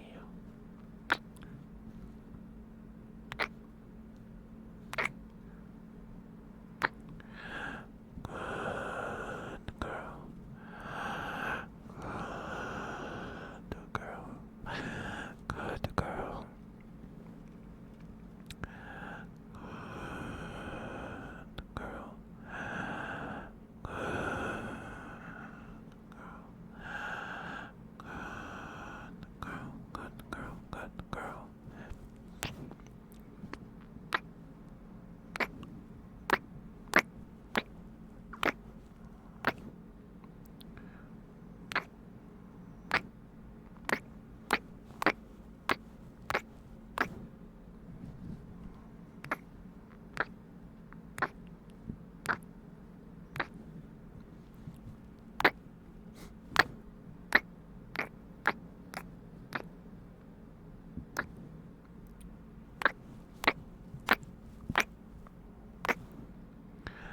Good girl.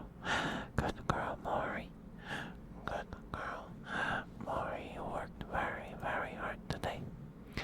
And I'm very, very proud of you.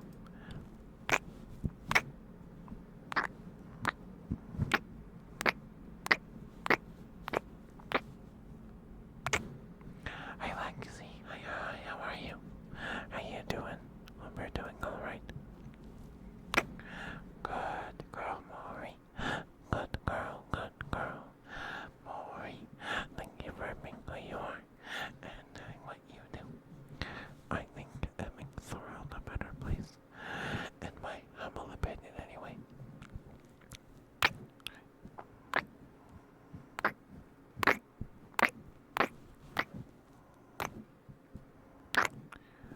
Good girl. Good girl.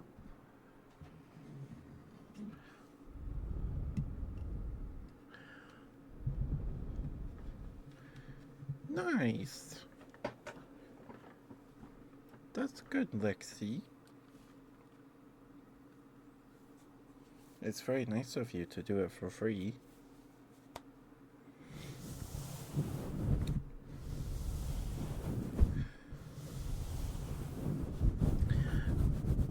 Good girl, Maury. Good girl. Yes, you are. Yes, you are such a good girl. Good girl, Maury. Good girl. Mwah, mwah. Good girl. Good girl, Maury. Good girl. Yes, you are. Yes, you are such a good girl. Mwah, mwah, mwah. Good girl. Good girl, Maury. Good girl. Yes, you are such a good girl. Mwah, mwah, mwah. Good girl. Good girl, Maury. Good girl. Mwah.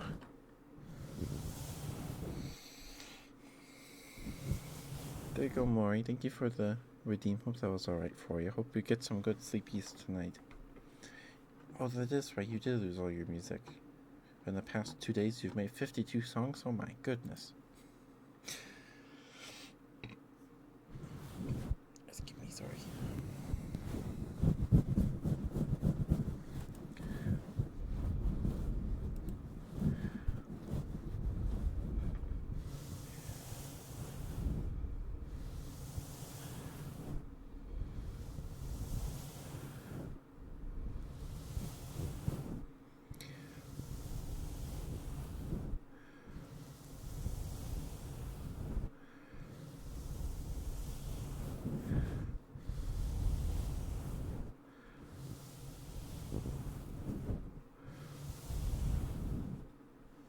You haven't stopped? Well, don't overwork yourself too hard, Lexi. Make sure you drink water, but I'm sure you know that. I'm sure you know that.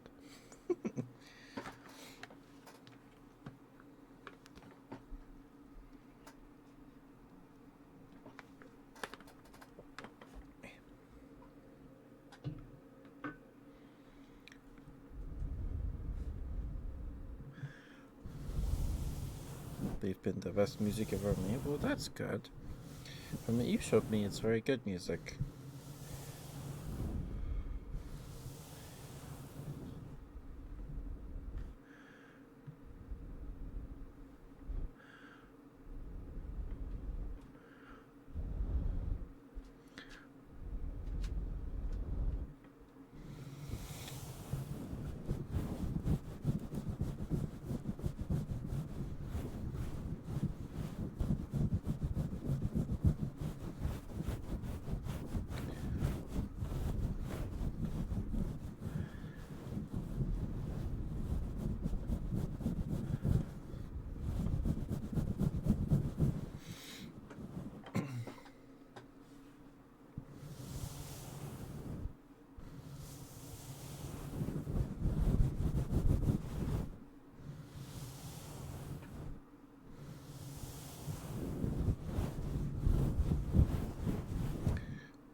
Oh, oh goodness.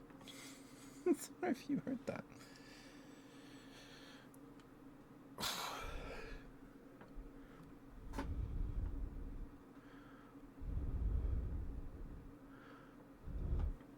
That was my neck.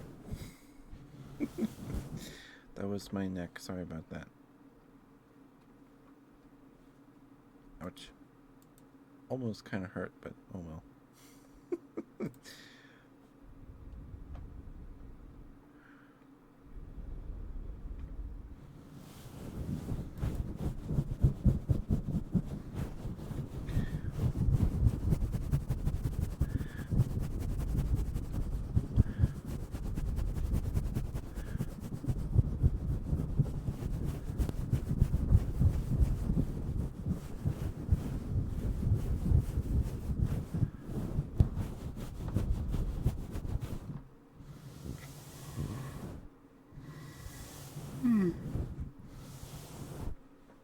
But I'm glad to hear you're doing amazing, Lexi.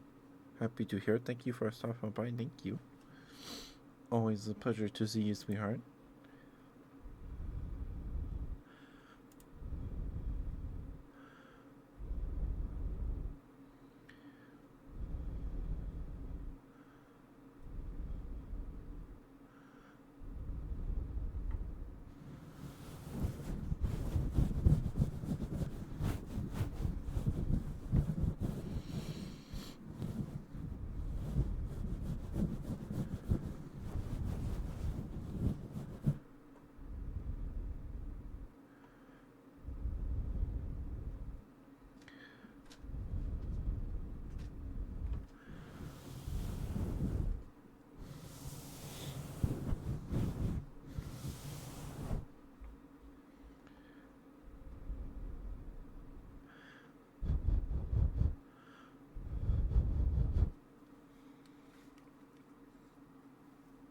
But I am curious as to how this VTuber game plays.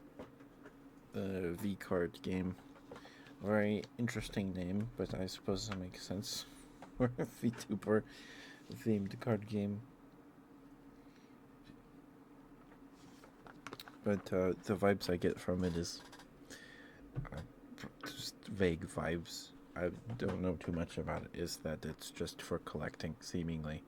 It's just sports cards, but for VTubers. Which, I mean, there's probably a market for that. Seemingly, the game, everything, the shop sold out within hours, I'm pretty sure.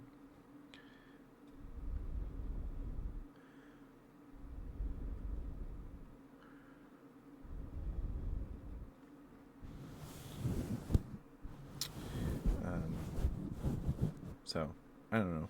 Apparently, I know Hololive did like a crossover set with Recross. Weiss Schwarz. I think it's Weiss Schwarz. They do crossovers with like everything, which is cool. They've done Overlord, like the Overlord anime set. They've done two, maybe. My problem with those sets is that a lot of the card art are just screen grabs. Excuse me, and not like art made for the cards. It's kind of boring, but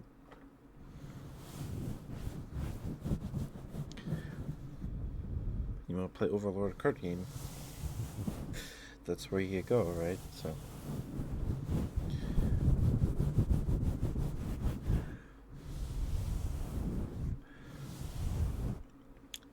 I did put a few Metazoo stuff on my throne. I do have a throne.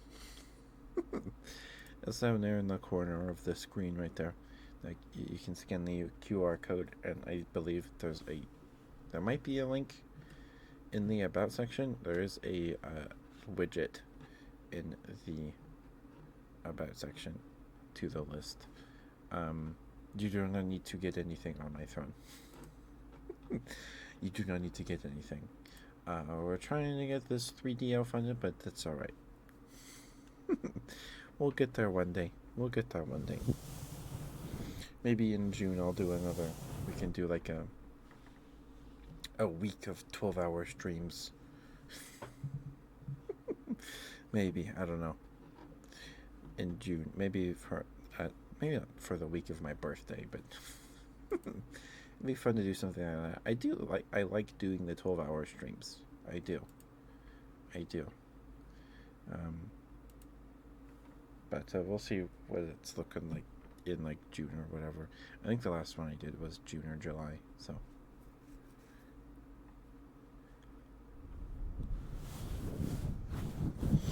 Oh, sorry, I did not see the ad break coming. I lost complete track of time. I'm sorry about that.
there's another.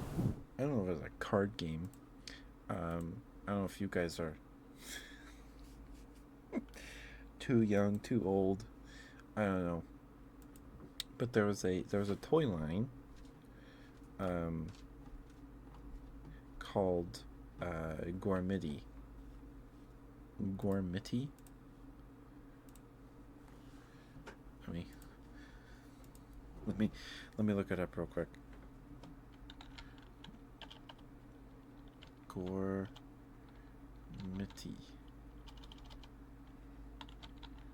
Gormity. Yeah. So it was a cartoon. Let's see, when did it release? 2008. First episode aired in 2008. Welcome back from the outbreak. Sorry about that. That one snuck up on me. Thank you for sticking with me. We'll probably raid out here in like 10 minutes. So if you have any trigger requests, please get them in soon. If you haven't gotten in your daily smooch redeem, get that in soon. Otherwise, you'll have to wait till Wednesday for the next ASMR stream. But I don't know if you guys too young, too old. I don't know. Maybe just didn't know about it.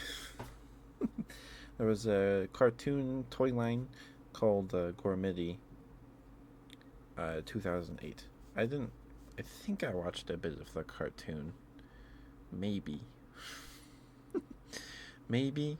It's about these elemental kingdoms or something like that. There's fire, earth, wind, and water, I think. And it had a toy line where you could get the little Gormity guys, little action figures, little figures. They weren't like articulated figures or anything. They're just plastic guys.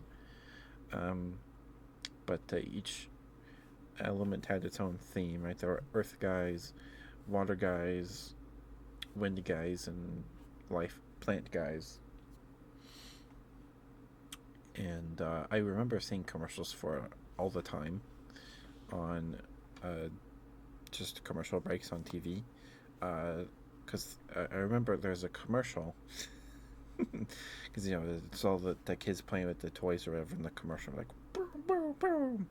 And with all these toys that are just collectibles, for the most part, right? Like the trash pack, these little rubbery collectible toys, right? These little, just collectible toys, right? The like end of the commercial is like this pan shot of like this set on a tape, like the set they made with all the individual figures on it and stuff. And you're like, I want all those colorful guys. And I do have some Gormity somewhere. I have them somewhere. They had a kind of card game.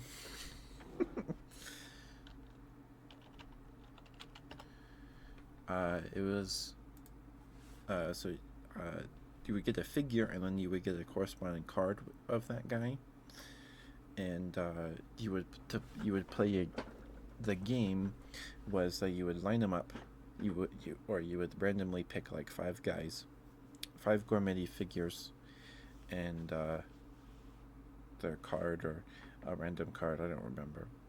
And every Gormity figure had a number on its left foot, I want to say. So you would go down the row. It was like you line them up, staring at each other.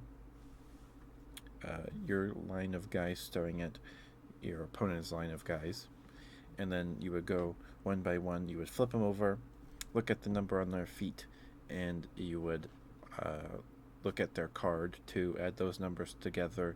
Bigger number wins, and then you would go down the line, and whoever won the most little battles there was the winner. So it wasn't too involved of a game, but the figures were pretty cool. I remember I think I was at Toys R Us. I'm pretty sure I was at Toys R Us. It was either, yeah, I'm pretty sure it was Toys R Us. I went to Toys R Us with my dad or my mom, one of my parents, and they had a bunch of Gormity packs. You would get 2 per thing, and they would come with their card, their character card, and they were on like clearance, and I got a bunch of them. I got a bunch of them. I don't remember how many I got. I don't remember where my Gormiti are. I think they're in my dresser. They're probably in my dresser. I remember there was like one guy that was like the strongest guy of the ones I got, and he's this weird hummingbird man with arms, and then he has like wings attached, like a wing membrane attached to his arms, and he has a hummingbird head. Like his head looks like a hummingbird head almost, but his beak curls up like a butterfly's proboscis, and he's wearing a Speedo. And he's the strongest because the number on his foot is 7. I believe the number on his foot is 7. And, or maybe it's 10. I don't remember, but it was like, if you got that guy, you were set. When me and my brother were playing, we didn't play that game, the actual game, too much because it was pretty boring. It was just doing math and playing war. So we just play with them, with little games in our heads, right? But they're very colorful little guys, so they were very attractive to my brain at the time because it was just the commercial, like the pan out shot with the tape, the set with like a volcano and mountains on it and stuff. It was like all these colorful guys. You get them. I want a table of colorful guys. And I got a bunch of them from Toys R Us on clearance because I guess they didn't sell very well or something. And now they're, if you want them sealed, they cost a pretty penny on eBay. They do, it seems. Yeah, I don't know where all mine are. They're probably in my dresser. Probably in my dresser. I'm looking at all these eBay listings. I'm like, yep, I recognize that guy. And that one. And that one. I didn't have too many. I had enough to play, so maybe 12. Maybe 12. But I was super excited because I saw Gormiti, and I was like, oh my goodness, can I get these? I don't remember if I used my own money, if I had money, or it was like, these are really cheap, can we get these? Because they were in clearance, pretty deep clearance, I think. But they haven't. I don't know what. Gormiti isn't around anymore. Maybe they'll come back. I suspect if Gormiti was like, if it released today, they'd all be blind bag figures, and it would be awful. They'd all be blind bag figures, and they'd come in plastic balls with 5 layers of plastic wrapping. Oh my goodness. I feel like that's what would happen. But the cards themselves, I don't think you could actually like play a game with just the cards. The cards have, so the cards have just their power on them. They don't have HP values or anything, because you would.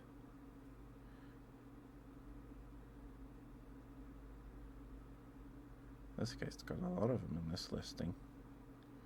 Is this like the whole set? There's 40 of them, and he's got a gold one. Oh my goodness.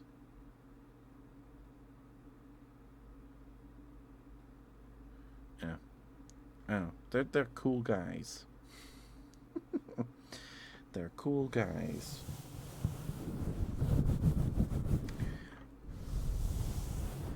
Alright, we should probably look for someone to raid out to. Sorry I went on the big ramble today. People seem to like it. You guys keep coming back, so I don't know.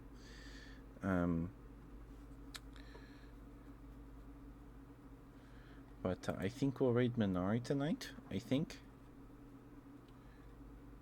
Did we raid Minari last week? We might have raided Minari last week. Hi Haku, my stream was good. Stream went well. I think we got a raid earlier.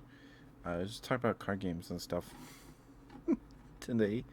I hope it helped somebody sleep. Thank you guys for being here. Alright, I'm gonna flip a coin. Heads is Minari and tails is Sucrose.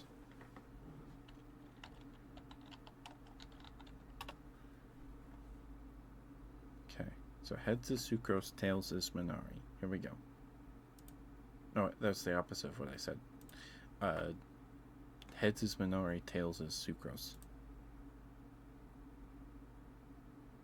Okay, we're going to go say hi to Minari, unless she ends like. But I hope you're doing alright, Haku. Hope you had a good weekend. I will see you guys tomorrow for a hand cam stream. We're going to work on the puppet arms of our puppet. Let's plan anyway. We might have like 2 or 3 streams of just sewing the arms. We'll see. Maybe just 2. 1 per arm. Who knows? I don't. But give me a second to swap my headphones and I will be right back.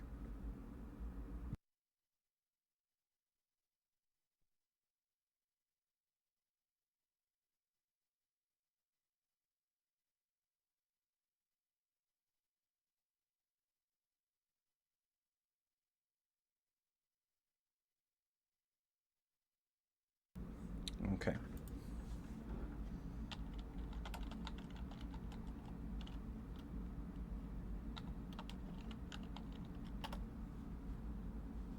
There we go. Alright, thank you guys for being here. Thank you so much. I appreciate you guys spending time with me every night. It's good to see you all. Thank you for the raid, Beatrice.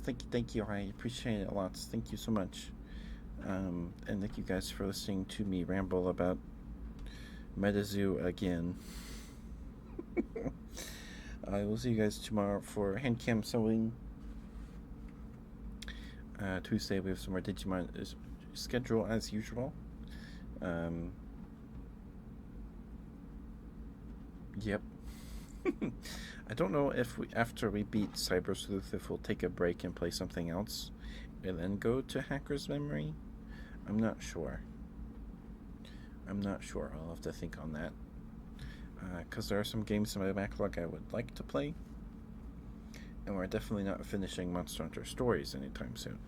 So, we'll see. But I'll see you guys tomorrow. I'm going to get a snack and watch some anime and go to bed. Good night, guys. I love you all very much. If you need more of my ASMR to help you get to sleep, please go watch the VODs on YouTube. I'm not monetized over there. Not yet, anyway. There's no ads. But please have a good night. Be nice to Minari. I love you all very much. Good night. Bye-bye.